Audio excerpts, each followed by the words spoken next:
Ibu bapa, saudara-saudari, para pencinta firman Tuhan yang terkasih di dalam Kristus, marilah kita mengawali permenungan kita pada hari ini dengan membuat tanda kemenangan kita.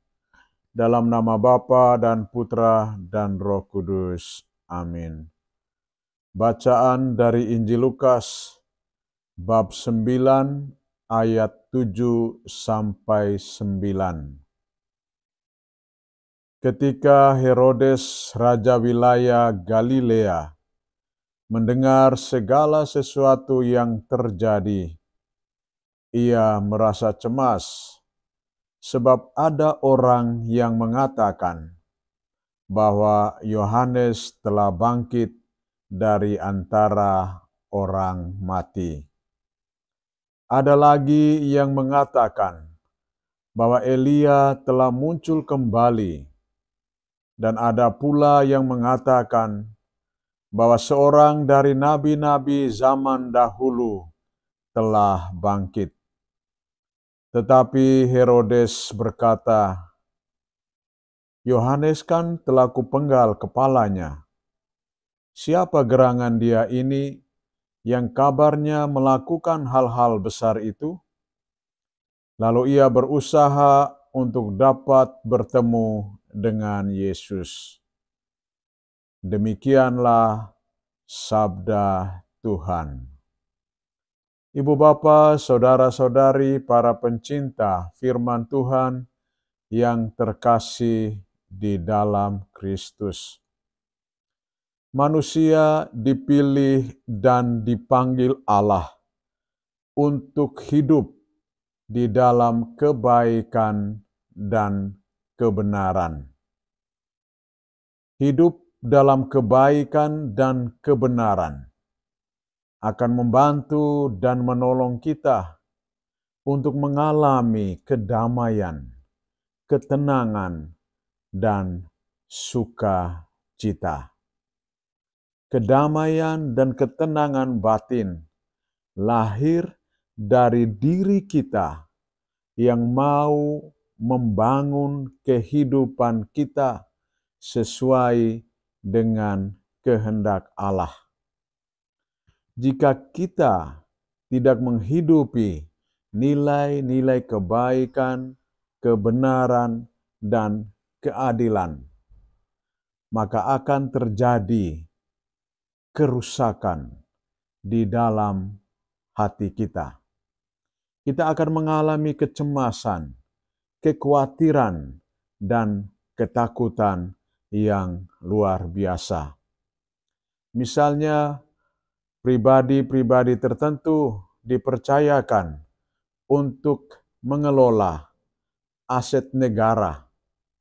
Tetapi dalam proses pengelolaan itu, mereka tidak menjalani dengan sungguh-sungguh.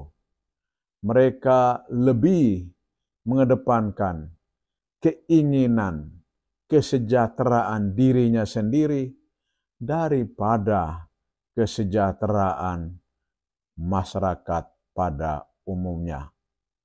Sikap dan tindakan yang tidak benar ini akan menimbulkan kecemasan, ketakutan, kekhawatiran, tidak hanya di dalam diri pribadi yang telah menyalahgunakan wewenang dan kekuasaannya, tetapi juga menyebar ke seluruh anggota keluarga. Kecemasan dan kekhawatiran yang berkepanjangan itu akan sangat mempengaruhi relasi kehidupan sosial. Orang merasa tidak tenang bila berada bersama dengan yang lain, apalagi berada di meja hijau. Dalam bacaan Injil pada hari ini, Herodes mengalami kecemasan, ketakutan, kekhawatiran yang begitu besar karena ia telah menjalankan praktek ketidakbenaran ketidakadilan.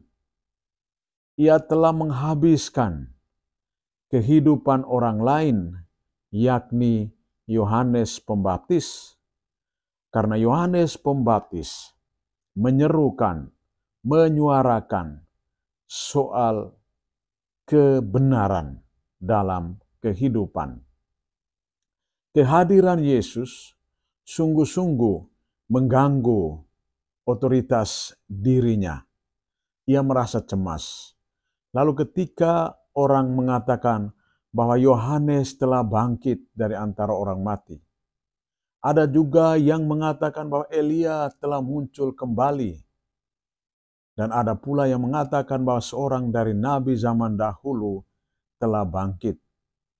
Pewartaan yang disampaikan oleh orang-orang tentang kehadiran Yesus yang disejajarkan dengan kehadiran Nabi Elia, nabi-nabi pada zaman dahulu, semakin membuat ketidaknyamanan di dalam diri seorang Herodes.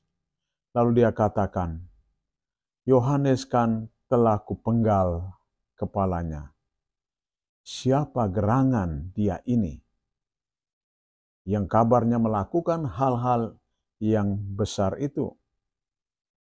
Ibu bapa, saudara-saudari, umat beriman yang terkasih di dalam Tuhan. Herodes telah memberikan contoh dan teladan yang tidak benar karena melakukan praktek-praktek yang merugikan sesama manusia yang lain. Kita yang hidup di dalam zaman digital ini, kita harus sungguh-sungguh membangun fondasi kehidupan kita dalam kebaikan dan kebenaran.